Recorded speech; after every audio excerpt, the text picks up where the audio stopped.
रामं नमामि हैंशैलाविदेहं नमामि धनुजवनकृशानं नमामि ज्ञानिनामग्रगण्यं नमामि सकलगुणनिधानं नमामि वानराणामधीशं नमामि रघुपतिप्रियभक्तं नमामि ॐ वातजातं नमामि ॐ जय श्री कृष्ण जय श्री कृष्ण जय श्री कृष्ण जय ओम जय शंकर जय पार्वती जय ओम। अथ पंचमो अध्याय।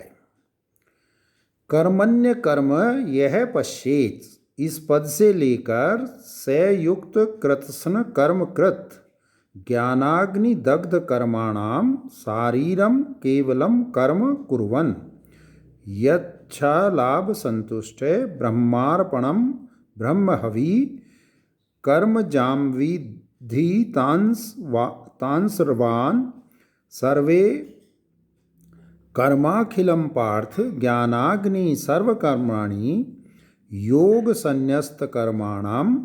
यहाँ तक के वचनों से भगवान ने सब कर्मों के संन्यास का वर्णन किया तथा छित्वेनम संशयम योग भातिष्ठ, इस वचन से यह भी कहा कि कर्मानुष्ठान रूप योग में स्थित हो अर्थात कर्म कर। उन दोनों का अर्थात कर्मयोग और कर्म संन्यास का स्थिति और गति की भांति परस्पर विरोध होने के कारण एक पुरुष द्वारा एक साथ उनका अनुष्ठान किया जाना असंभव है और काल के भेद से अनुष्ठान किया जाना असंभव है, करने का विधान नहीं है। इसलिए स्वभाव से ही इन दोनों में से किसी एक की ही कर्तव्यता प्राप्त होती है। अतएव कर्मयोग और कर्म संन्यास इन दोनों में जो श्रेष्ठतर हो वही करना चाहिए, दूसरा नहीं। ऐसा मानता हुआ अर्जुन दोनों में श्रेष्ठतर साधन पूछने की इच्छा से संन्यासम कर्मणाम कृष्ण इत्यादि वचन बोला। पूर्वोक्त वचनों से तो भगवान ने ज्ञान योग द्वारा आत्मज्ञानी की निष्ठा का प्रतिपादन करने की इच्छा से केवल आत्मज्ञानी के लिए ही सब कर्मों का संन्यास कहा है, आत्म तत्व को न जानने वाले के लिए नहीं। अतः कर्मानुष्ठान और कर्म संन्यास ये दोनों भिन्न भिन्न पुरुषों द्वारा अनुष्ठान किए जाने योग्य होने के कारण दोनों में से किसी एक की श्रेष्ठतरता जानने की इच्छा से प्रश्न करना नहीं बन सकता। ठीक है, तुम्हारे अभिप्राय से तो प्रश्न नहीं बन सकता, परंतु इसमें हमारा कहना यह है कि प्रश्नकर्ता के अपने अभिप्राय से तो प्रश्न बन ही सकता है। सो कैसे? पूर्वोक्त वचनों से भगवान ने कर्म संन्यास को कर्तव्य रूप से वर्णन किया है, इससे उसकी प्रधानता सिद्ध होती है, किंतु बिना कर्ता के उसकी कर्तव्यता असंभव है। इसलिए एक पक्ष में अज्ञानी भी संन्यास का कर्ता हो जाता है, उसी का अनुमोदन किया जाता है। केवल आत्मज्ञानी कर्तृत्व ही संन्यास होता है यह कहना अभिष्ट नहीं। इस प्रकार कर्मानुष्ठान और कर्म संन्यास ये दोनों अज्ञानी द्वारा भी किए जा सकते हैं। ऐसा मानने वाले अर्जुन का दोनों में से एक श्रेष्ठतर साधन जानने की इच्छा से प्रश्न करना अयुक्त नहीं है, क्योंकि पूर्वोक्त प्रकार से उन दोनों का परस्पर विरोध होने के कारण दोनों में से किसी एक की ही कर्तव्यता प्राप्त होती है। ऐसा होने से जो श्रेष्ठतर हो उसे ही करना चाहिए, दूसरे को नहीं। उत्तर में कहे हुए भगवान के वचनों का अर्थ निरूपण करने से भी प्रश्नकर्ता का यही अभिप्राय प्रतीत होता है। कैसे? संन्यास और कर्मयोग यह दोनों ही कल्याण कारक हैं और उन दोनों में से कर्मयोग श्रेष्ठ है, यह भगवान का उत्तर है। इसमें विचारने की बात यह है कि इस प्रतिवचन से आत्मज्ञानी द्वारा किए हुए संन्यास और कर्मयोग का कल्याण कारकता रूप प्रयोजन बतलाकर उन दोनों में से ही किसी विशेषता के कारण कर्म संन्यास की अपेक्षा कर्म योग की श्रेष्ठता कही गई है, अथवा अज्ञानी द्वारा किए हुए संन्यास और कर्मयोग के विषय में ये दोनों बातें कही गई हैं।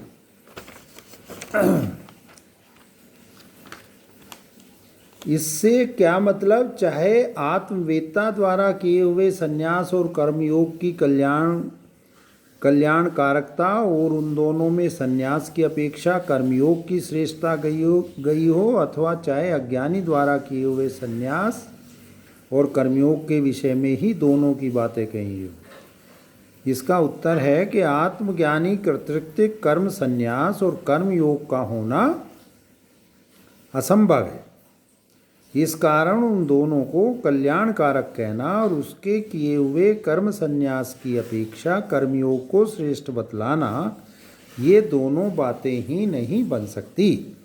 यदि कर्म संन्यास और उसके विरुद्ध कर्मानुष्ठान रूप कर्मयोग, इन दोनों को अज्ञानी कर्तृक मान लिया जाए तो फिर इन दोनों साधनों को कल्याणकारक बताना और कर्म संन्यास की अपेक्षा कर्मयोग को श्रेष्ठ बतलाना, ये दोनों बातें ही बन सकती हैं।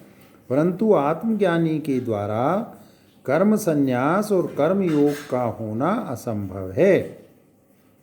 इस कारण उन्हें कल्याणकारक कहना एवं कर्म संन्यास की अपेक्षा कर्मयोग को श्रेष्ठ बतलाना, ये दोनों बातें नहीं बन सकती। फिर प्रश्न है कि आत्मज्ञानी के द्वारा कर्म संन्यास और कर्मयोग दोनों का ही होना असंभव है अथवा दोनों में से किसी एक का ही होना असंभव है। यदि किसी एक का होना ही असंभव है तो कर्म संन्यास का होना असंभव है या कर्मयोग का। साथ ही उसके असंभव होने का कारण भी बतलाना चाहिए। आत्मज्ञानी का मिथ्या ज्ञान निवृत्त हो जाता है, अतः उसके द्वारा विपर्य ज्ञान मूलक कर्मयोग का होना ही असंभव है। क्योंकि जो जन्म आदि समस्त विकारों से रहित निष्क्रिय आत्मा को अपना स्वरूप समझ लेता है, जिसने यथार्थ ज्ञान द्वारा मिथ्या ज्ञान को हटा दिया है, उस आत्मज्ञानी पुरुष के लिए निष्क्रिय आत्मस्वरूप से स्थित हो जाना रूप सर्व कर्मों का संन्यास बतलाकर इस गीता शास्त्र में जहाँ तहाँ आत्मस्वरूप संबंधी निरूपण के प्रकरणों में यथार्थ ज्ञान, मिथ्या ज्ञान और उनके कार्य का परस्पर विरोध होने के कारण उपर्युक्त संन्यास से विपरीत मिथ्या ज्ञान मूलक कर्तृत्व अभिमान पूर्वक सक्रिय आत्मस्वरूप में स्थित होना रूप कर्मयोग के अभाव का ही प्रतिपादन किया गया है। इसलिए जिसका मिथ्या ज्ञान निवृत्त हो गया है, ऐसे आत्मज्ञानी के लिए मिथ्या ज्ञान मूलक कर्मयोग संभव नहीं, यह कहना ठीक ही है। आत्मस्वरूप का निरूपण करने वाले किन किन प्रकरणों में ज्ञानी के लिए कर्मों का अभाव बताते हैं, तो इसका उत्तर है कि उस आत्मा को तू अविनाशी समझ। यहाँ से प्रकरण आरंभ करके जो इस आत्मा को मारने वाला समझता है, जो इस अविनाशी नित्य आत्मा को जानता है, इत्यादि वाक्यों में जगह जगह ज्ञानी के लिए कर्मों का अभाव कहा है। इस प्रकार तो आत्मस्वरूप का निरूपण करने वाले स्थानों में जगह जगह कर्मयोग का भी प्रतिपादन किया ही है। जैसे इसलिए हे भारत, तू युद्ध कर, स्वधर्म की ओर देखकर भी तुझे युद्ध से डरना उचित नहीं है, तेरा कर्म में ही अधिकार है इत्यादि। अतः आत्मज्ञानी के लिए कर्मयोग का होना असंभव कैसे हुआ? क्योंकि सम्यक ज्ञान, मिथ्या ज्ञान और उनके कार्य का परस्पर विरोध है। आत्म तत्व को जानने वाले सांख्य योगियों की निष्क्रिय आत्मस्वरूप से स्थिति रूप ज्ञान योग निष्ठा को ज्ञान योगेन सांख्यानाम इस वचन द्वारा अज्ञानियों द्वारा की जाने वाली कर्म योग निष्ठा से पृथक कर दिया है। कृत्य हो जाने के कारण आत्मज्ञानी के अन्य सब प्रयोजनों का अभाव हो जाता है। उसका कोई कर्तव्य नहीं रहता। इस कथन से ज्ञानी के अन्य कर्तव्यों का अभाव बताया गया है। कर्मों का आरंभ बिना किए ज्ञान निष्ठा नहीं मिलती। हे महाभावों, बिना कर्मयोग के संन्यास प्राप्त करना कठिन है इत्यादि वचनों से कर्मयोग को आत्मज्ञान का अंग बताया गया है। उसी योगारूढ़ को उपशम कर्तव्य है। इस वचन से यथार्थ ज्ञानी के लिए कर्मयोग के अभाव का वर्णन है। केवल शरीर संबंधी कर्म करता हुआ मनुष्य पाप को प्राप्त नहीं होता। यहाँ भी ज्ञानी के लिए शरीर स्थिति के कारण रूप कर्मों से अतिरिक्त कर्मों का निवारण किया गया है तथा तत्ववेत्ता योगी ऐसा माने कि मैं कुछ भी नहीं करता।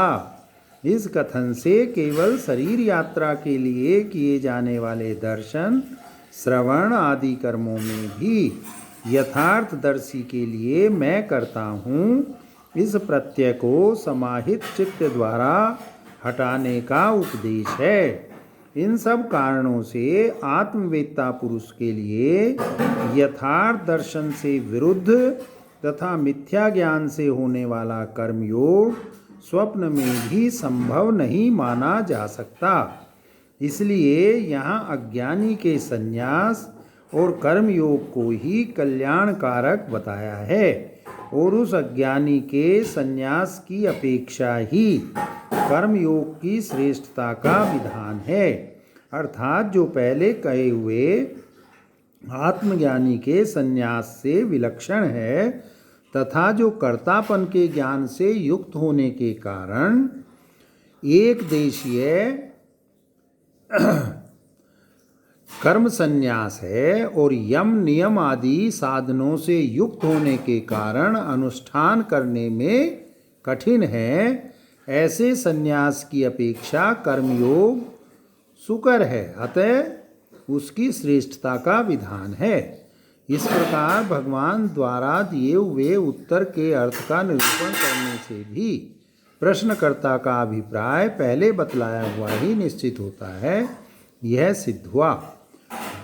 जैसी चेत कर्मणस्ते, इस श्लोक से ज्ञान और कर्म का एक साथ साधन होना असंभव समझकर इन दोनों में जो कल्याणकर है वह मुझसे कहिए।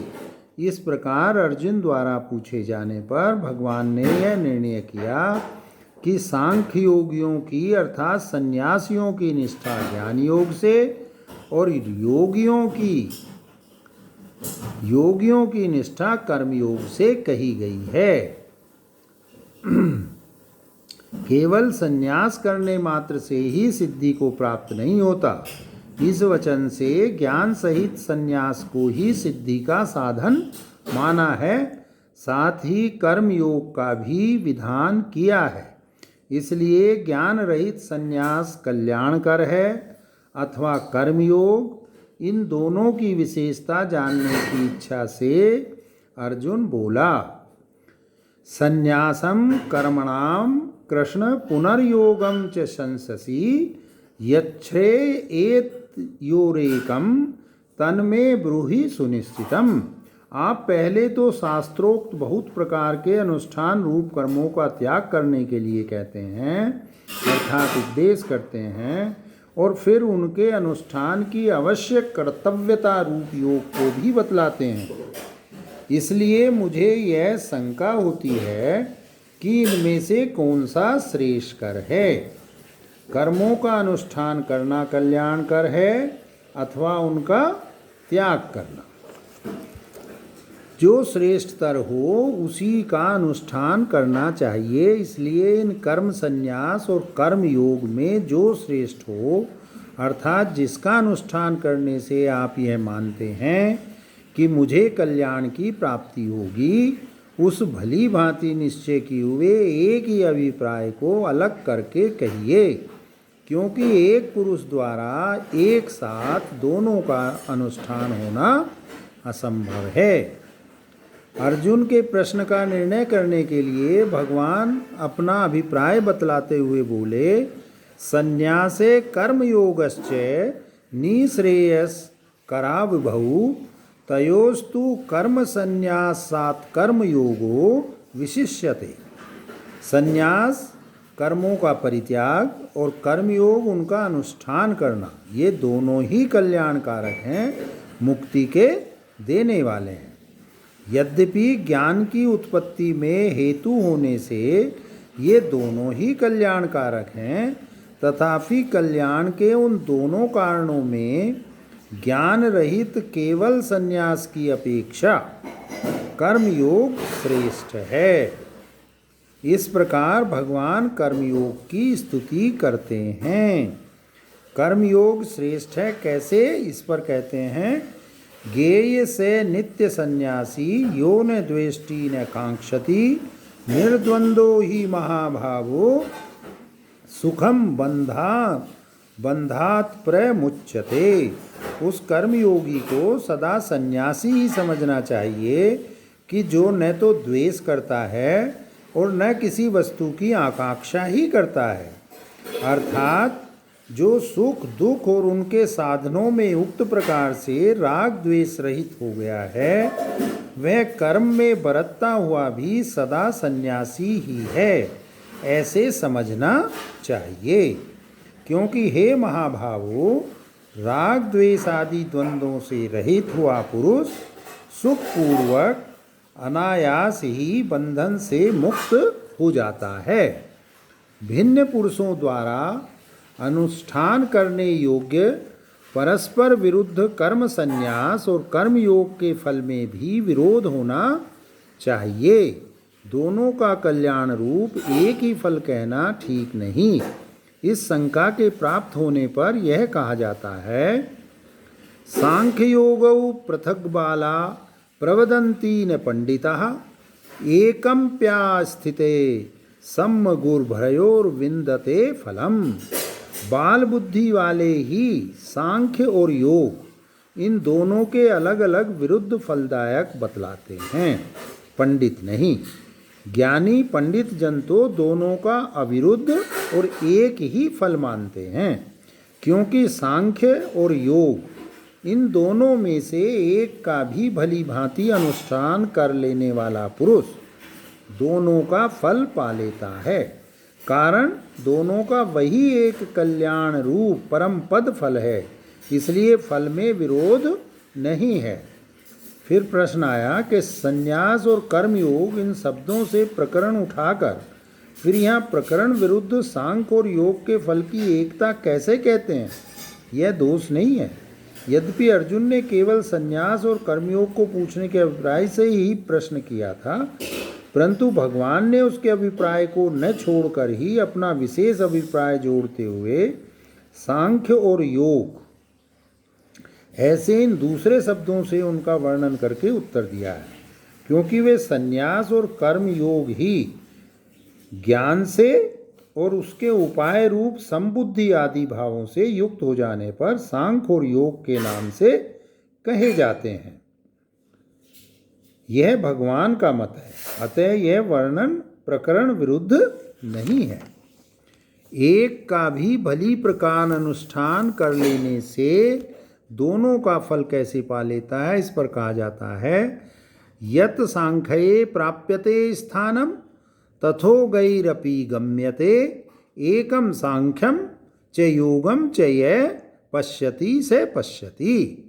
सांख्य योगियों द्वारा अर्थात ज्ञान निष्ठा युक्त सन्यासियों द्वारा जो मोक्ष नामक स्थान प्राप्त किया जाता है, वही कर्मयोगियों द्वारा भी प्राप्त किया जाता है।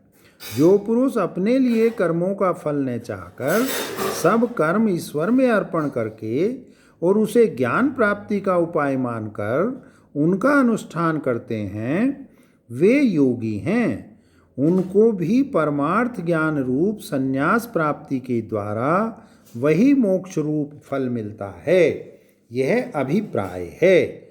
इसलिए फल में एकता होने के कारण जो सांख्य और योग को एक देखता है, वही यथार्थ देखता है।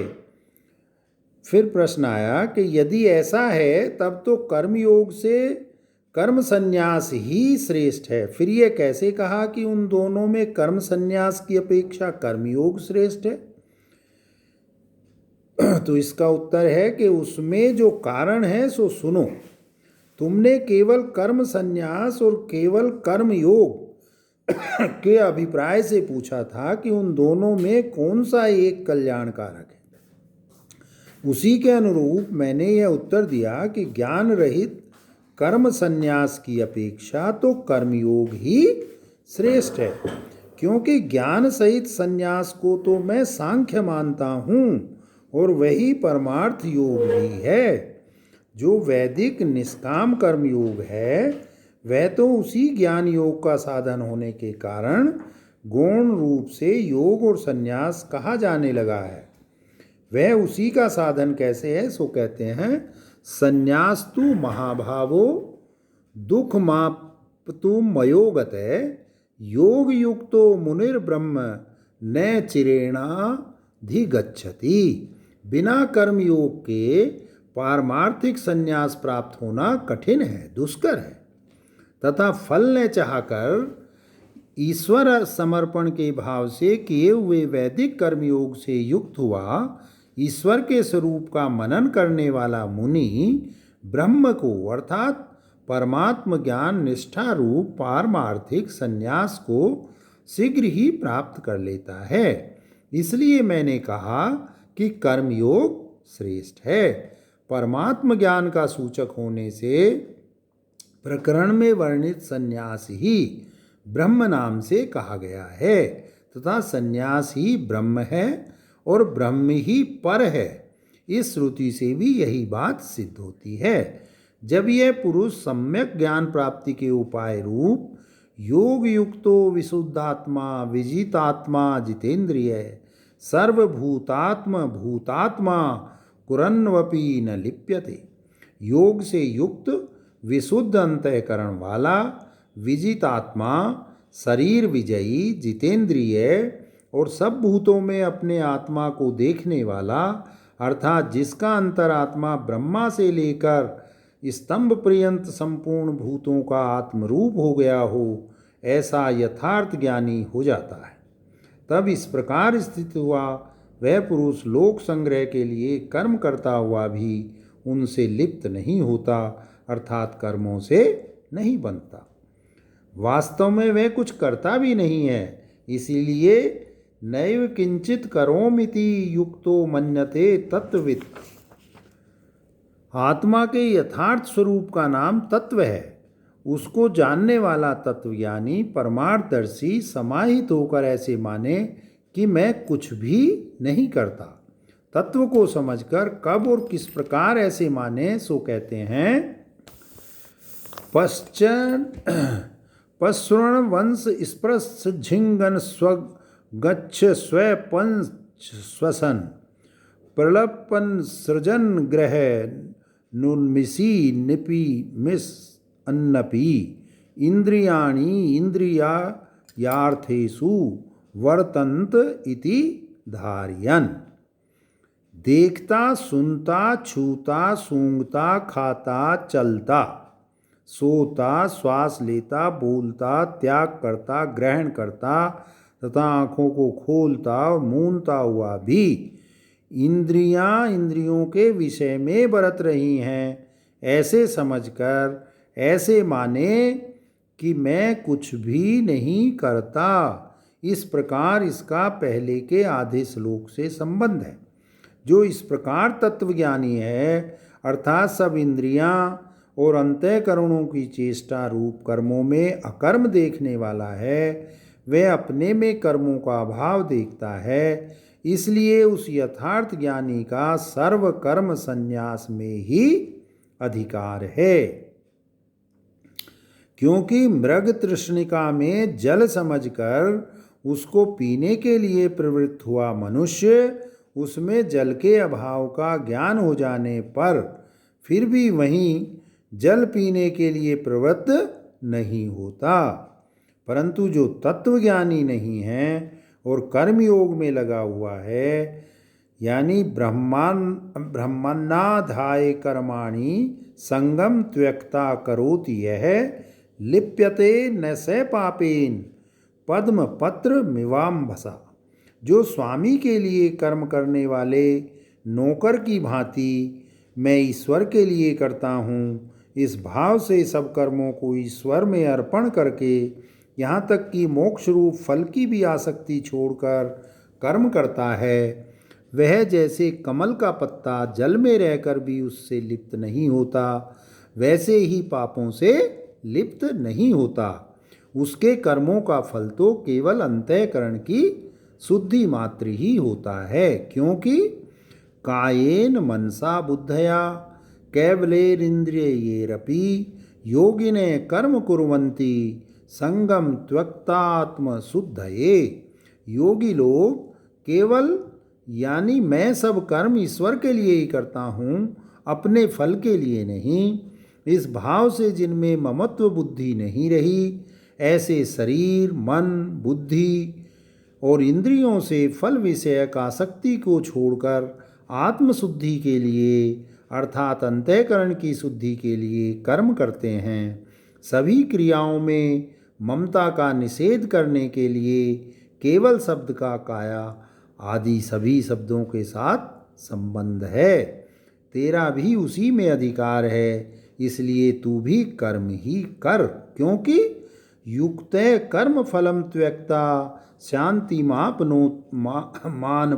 मापनोति नष्ट कीम अयुक्त काम कारेण फले सक्तो निबध्यते।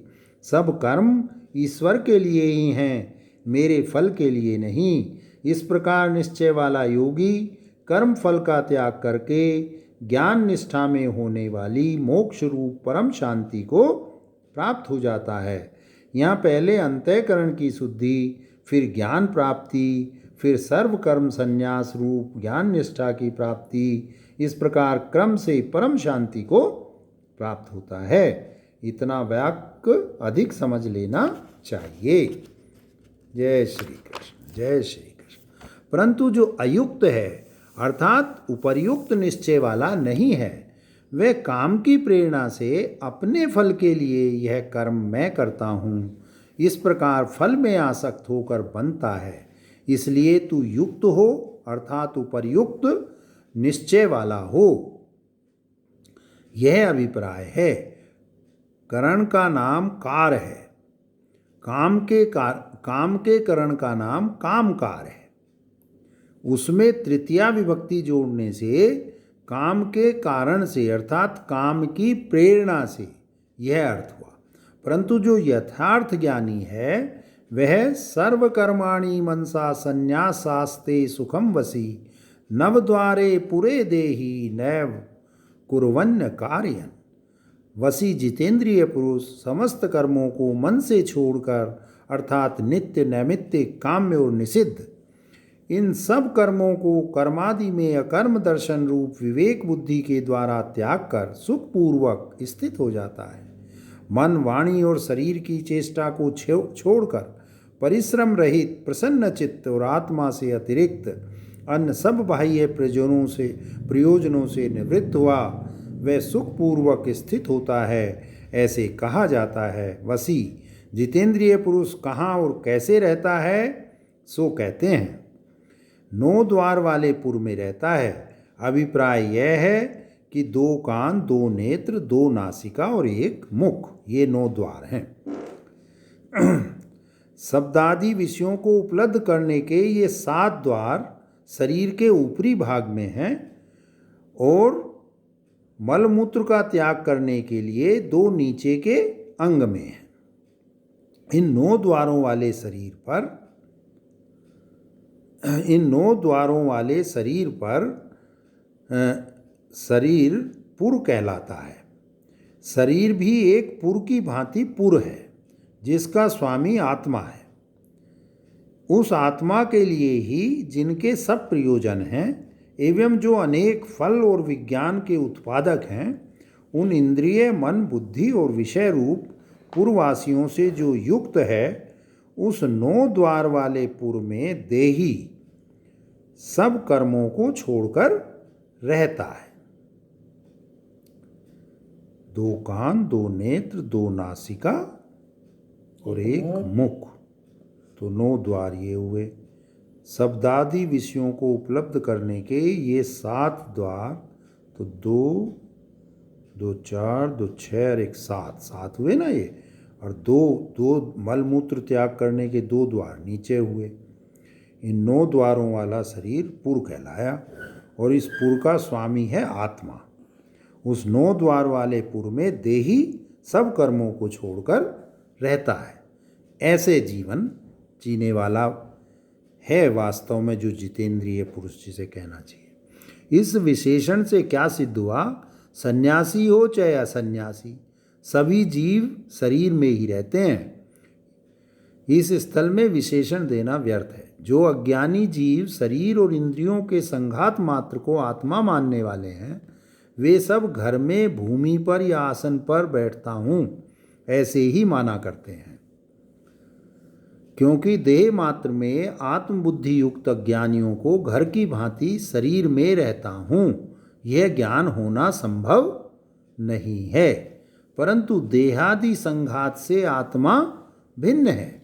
ऐसा जानने वाले विवेकी को मैं शरीर में रहता हूँ यह प्रतीति हो सकती है, तथा निर्लेप आत्मा में अविद्या से आरोपित जो परकीय देह इंद्रियादि के कर्म हैं, उनका विवेक विज्ञान रूप विद्या द्वारा मन से संन्यास होना भी संभव है। जिसमें विवेक विज्ञान उत्पन्न हो गया है, ऐसे सर्व कर्म सन्यासी का भी घर में रहने की भांति 9 द्वार वाले शरीर रूप पुर में रहना प्रारब्ध कर्मों के अवशिष्ट संस्कारों की अनुवृत्ति से बन सकता है, क्योंकि शरीर में ही प्रारब्ध फल भोग का विशेष ज्ञान होना संभव है।